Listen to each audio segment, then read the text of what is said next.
13번째 월급을 기대하는 분들 참 많으실 것 같은데요. 하지만 꼼꼼하게 챙기지 않으면 생각보다 돈을 많이 못 돌려받거나 되레 돈을 더 내야 할 수도 있다고 합니다. 오늘은 박광열 세무사와 연말정산의 정의부터 절세 팁까지 꼼꼼히 한번 짚어보겠습니다. 연결되어 있습니다. 세무사님 안녕하세요. 예, 안녕하십니까. 세무사 박광렬입니다. 네, 반갑습니다. 먼저 연말정산의 사전적인 정의에 대해서 시청자분들께 설명 부탁드리겠습니다.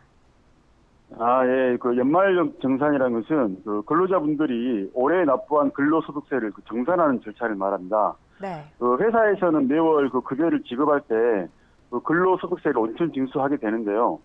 그 매월 온천 징수한 세액이 그 세법에 따라서 정확하게 계산한 세액보다 많은 경우에는 돌려주고 적게 낸 경우에는 추가로 납부하도록 하는 절차를 말합니다. 그 많은 직장인분들이 그 13월에 보너스라고들 기대를 많이 하시는데 그 미리미리 준비를 잘 해야지만 보너스가 되고 그렇지 못한 경우에는 오히려 그 세금을 내야 되는 경우가 발생할 수 있으므로 그 신경을 쓰시는 게 좋겠습니다.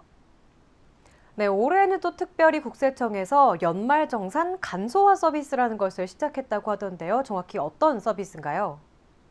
예, 연말정산 간소화 서비스라는 것은 그 근로자분들이 연말정산을 보다 편리하게 할 수 있도록 국세청에서 그 많은 자료를 제공을 하는 걸 말합니다. 일반적으로 증빙을 그 일일이 갖출 필요가 없이 국세청에서 그 자료를 제공을 하는 건데요.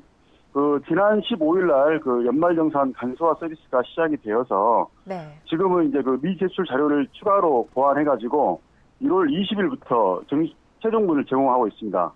따라서 지금 조회를 하는 것이 여러모로 연말정산 하는데 도움이 많이 되리라 생각합니다. 네, 그렇다면 이번에 간소화 서비스가 시행이 되면서 지난해와 비교했을 때 달라진 점들에는 어떤 것들이 있을까요? 예, 그 지난해하고 크게 달라진 점은 없고요. 지금까지 근로자분들이 그 연말정산 간소화 서비스에 접속해서 자료를 출력해서 제출하거나 그 PDF 파일로 다운받아갖고 그 회사에 제출했는데요. 지금은 네. 이제 온라인으로 바로 제출할 수도 있으므로 이것을 이용하면 좀 더 편리하게 이용할 수 있으시라고 생각이 됩니다. 네, 하지만 주의해야 될 점 중에 하나가 이 서비스에서 자동으로 조회가 되지 않는 공제 항목들이 있다고 하던데요. 정확히 어떤 항목들인가요?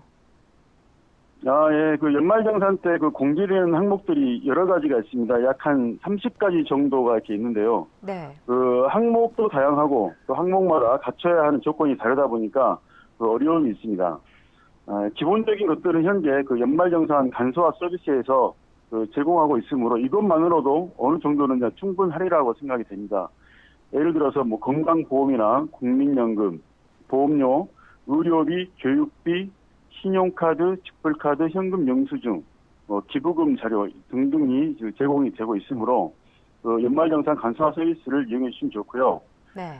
그 외에 그 조회가 되지 않은 기부금이 추가로 있다거나 월세세 공제를 받을 게 있으면 그 증빙을 따로 갖춰서 제출을 해주시면 되겠습니다. 네, 그렇다면 과다 공제를 피하기 위해서 주의해야 될 점 몇 가지 안내 부탁드립니다.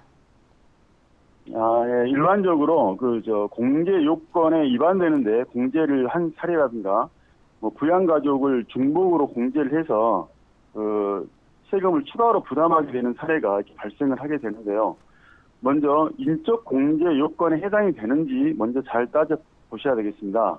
네. 일반적으로 그 소득 금액이 100만 원 이하이거나 부양 가족의 나이가 만 60세 이상 또는 만 20세 이하인 경우에가 인적 공제 대상이 되므로 유념해 주시고요.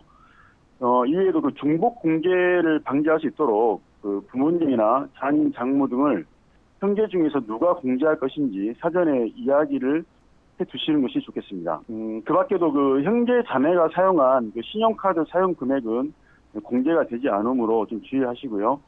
그 밖에도 초등학교, 중학교, 고등학생들을 위해 지출한 학원비는 교육비 공제 대상이 아닙니다. 그리고 그 기부금 공제를 하는 경우가 많은데요. 기부금 공제는 그 매년 국세청에서 기부금 표본 조사를 하고 있습니다. 따라서 그 허위 또는 과다 기재되지 않도록 주의를 해주셨으면 좋겠습니다.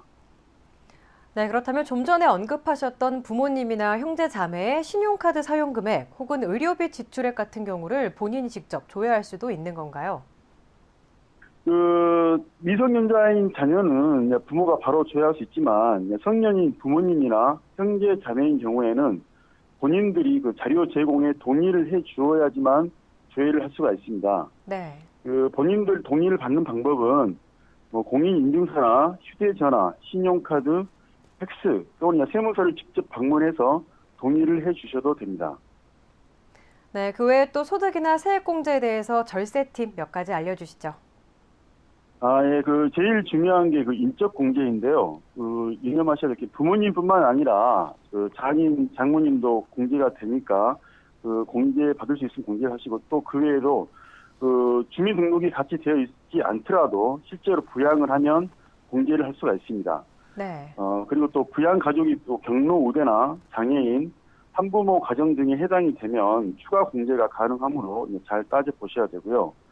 또 올해 개정된 부분을 한번 체크해 보실 필요가 있는데, 올해 이제 세법이 많이 개정되지는 않았지만, 기부금 공제에서 나이 요건을 폐지하여 대학생 자녀가 기부한 기부금도 공제 가능하므로 공제를 하시고요. 그 외에 이제 중소기업에 취업한 29세 이하 청년이나 60세 이상 고령자, 장애인에 대해서 종전에는 50% 세금을 감면을 해 주었는데 올해는 이제 70%로 확대되었으니까 네. 이 부분도 좀 참고를 하시고요.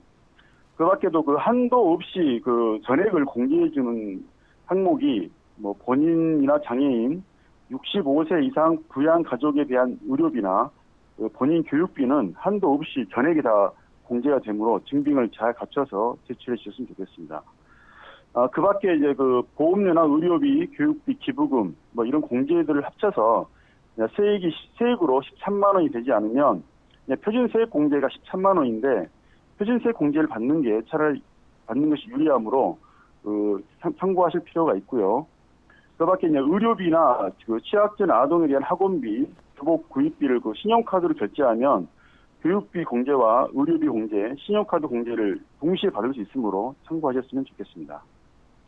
네, 그렇다면 가장 중요한 질문이겠죠. 환급액은 언제쯤 돌려받게 되나요? 예, 회사에서 2017년 2월분 온천징수 이행상황 신고서를 3월 10일까지 제출을 하게 되시는데요. 네. 이때 연말정산 환급도 같이 신청을 합니다. 그럼 세무서는 이제 환급 신청을 받고 30일 이내에 환급을 해 주므로 근로자 분들은 3월 말 내지 4월 초쯤에 환급을 받게 된다고 생각하시면 되겠습니다. 네, 오늘은 연말정산의 사전적인 정의부터 절세 팁, 그리고 환급액 회수 시기까지 아주 꼼꼼하게 살펴봤습니다. 세무사님 오늘 말씀 고맙습니다. 예, 고맙습니다. 네, 말씀드린 절세 팁 꼼꼼히 챙기셔서 13월의 보너스 잘 받아가시기 바랍니다. 지금까지 박광열 세무사와 연말정산에 대해 이야기 나눠봤습니다.